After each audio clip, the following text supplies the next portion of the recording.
Hello friends, it's Tuesday Tips and I'm sitting in the Fit in Boonesboro studio and I'm going to come to you talking again about our healing handbook. So I've talked a couple weeks now. Today we're talking gut health. So many of you may have heard during COVID about your gut health.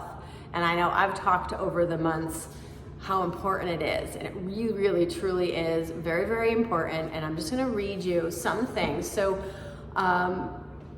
if you have not started a probiotic or a prebiotic, I would strongly recommend that you do.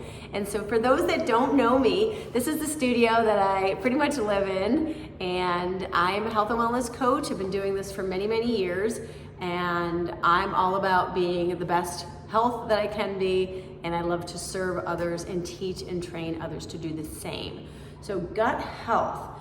To restore and boost your immune system, your overall health, well-being, you want to have a healthy gut. So how do we do that? One is incorporating supplements like a prebiotic and a probiotic. Findings point to the importance of gut bacteria, and not only for the immune system, but also facilitating balance between the gut, skin, brain, and mood. So I never had acne, but I know people that have had acne and they get on a probiotic and they get rid of it. It's amazing. But just like I said, I've never had it, but I know people that do. People that have acid reflux, if they get on a good probiotic, prebiotic, it tends to get rid of some of that stuff. So today's food is quite lacking in the nutrition, and very often it's also toxic to our gut. So in the prior week, so just so you know, if people are just jumping in, go back. I have it posted on YouTube. I'll be posting them on LinkedIn and my VIP group on Facebook. But every Tuesday I do a Tuesday tip. And for the last 4 or 5 weeks, I've talked about this stuff in this book.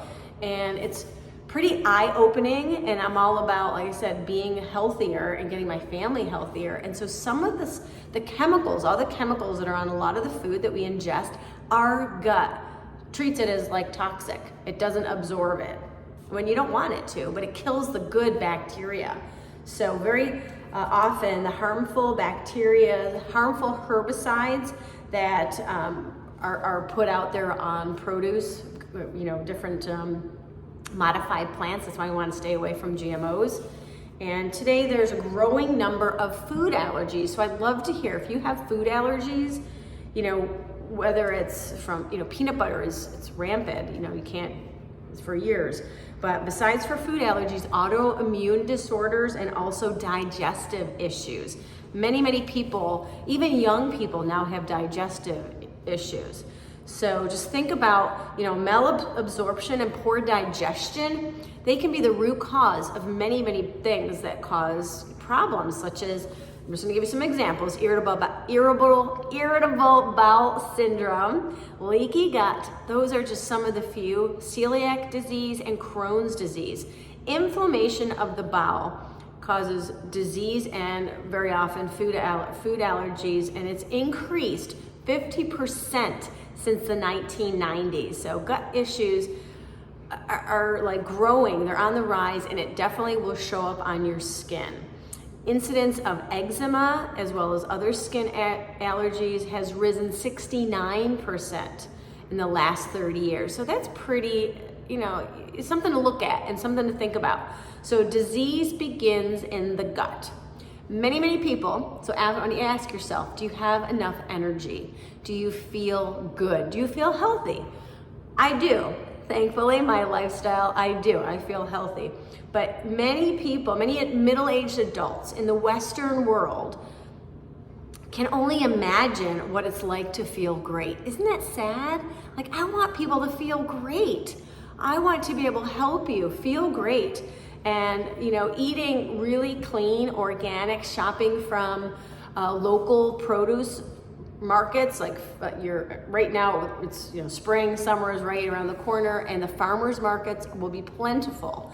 Shop locally. So many adults right now, they deal with lack of energy, they have very foggy thoughts, food allergies, They're not as limber as they think. And quite often people say, oh, I'm just getting old. I will never say that. Many people, I hear people all the time, oh, it's just age. And they accept the aches and the pains or this and that. It's not necessary. It really, truly isn't.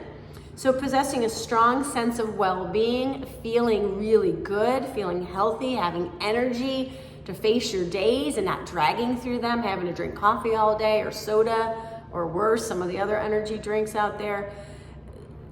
Being able to maintain your gut health really will take away some of that roller coaster effect. So let me just say another thing about gut health. So who knew that the gut, many years ago, people didn't talk so much about gut health, but with COVID and our immune system, like we talked about that so much, and being that I'm an advocate for Arbonne, I've learned so much about gut health, which I didn't know before. So who knew the vitality and the importance of our gut and our overall body systems? Who knew that the gut was in large the part of the immune system that really made a difference? Or if it was out of whack, it could really throw you out of whack, throw you out of balance. It really plays a huge role in your autoimmune diseases, depression, anxiety, and overcome even like stressful situations if you have anxiety or depression. So start to think about your gut. Eat less GMO or none. Try to eat more organic, more local grown foods. Grow your own if you can. And really think about clean eating. One more thing, and this is really kind of scary. So antibiotics. Many people get put on antibiotics. Antibiotics can lower the capacity to produce proteins, and quite often deficiencies and function of your body to absorb iron, digest certain foods, and produce essential molecules. It can affect your colon, it can affect your liver, and even affect your hormones. So antibiotic use, they're out, people take them all the time, but we must also consider that our antibiotic use to include eating most non-organic meat and residues that are in the meat. So if you're eating non-organic meat, very often the meats are given antibiotics, and this is a little scary also. So it should be noted that unless specifically labeled otherwise, beef, chicken, turkey, and even farm-raised fish are regularly fed antibiotics. And in fact, a startling 80% of all antibiotics in the US are consumed by food animals. 80% of the animals that we're eating, if you're not a vegan or vegetarian. And the FDA, for example, has set the guidelines for antibiotic dosing chickens and turkeys. I'm reading this, okay, because it is crazy.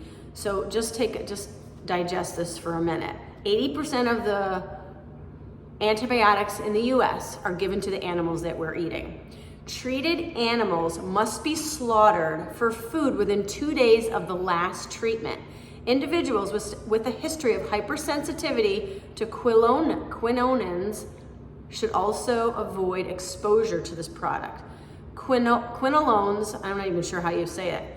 Quinolones are essentially dangerous to humans because the side effects are often disabling and sometimes permanent. So holy moly, like if you take antibiotics on a regular basis, think about your whole body as a system, and think of the animals that we're eating. If they're not organic, they are loaded with antibiotics. Originally intended for the treatment of anthrax, antibiotics were prescribed for minor infections such as urinary tract and sinus infection to humans. And some of this stuff I cannot even pronounce. But our nervous system, so if you take antibiotics, our nervous system has great amount of difficulty, and it can, again, cause autoimmune diseases such as celiac, Crohn's, lupus, thyroid disorders, or even multiple sclerosis. So just think about the side effects look at your side effects on any antibiotic that you have taken in the past. And I read it somewhere else. these can stay in your body for a long time. Let me just read a little further. So of the top 10 drugs reported for side effects in the FDA since 2011, so that's a little bit ago, 3 were antibiotics: Levaquin, Cipro, and Bactrim. Avoidant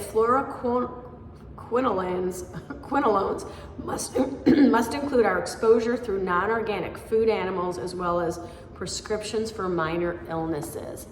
That's all I'm going to say because it's a mouthful, but I know I read it here. It could take up to a couple months to get that out of your system. Let me just see if I can read it. But it definitely lasts in your system a while. So I would strongly recommend, if you take antibiotics or have taken it, do some really clean eating and maybe some cleansing. Sweat it out, go into a sauna or steam room, work it out, run, do whatever you need to do to sweat as much as you can to get out those toxins and flush out with a ton of water. So not to be a Debbie Downer, but I'm hoping that just listening to some of this will make you make some small changes, because I know that's what I'm trying to do with my family. I really don't take any medicine. Even when I had my kidney donor surgery, like I took the medicine like a day and that was it. And yes, some people have to take medicine, but try to limit. If you're taking antibiotics, really think about it and look at the side effects, because it might be causing more damage than just getting rid of whatever you're taking it for. So until next Tuesday, I might change it up a little bit, but I do want to get through this book. Again, she's a doctor and she references and collaborates with many other doctors in this book, and it's all about being healthy, treating your body from the inside out, which is where your gut is. So I hope you found some of this information helpful, and if not, make comments. I'd love to hear more. If there's something specific, I'd love to be able to reach out. I'll do research for you and I'll comment in the next video. So again, Tuesdays for Tuesday Tip. Stay well, my friends. Your peaceful warrior. Bye-bye.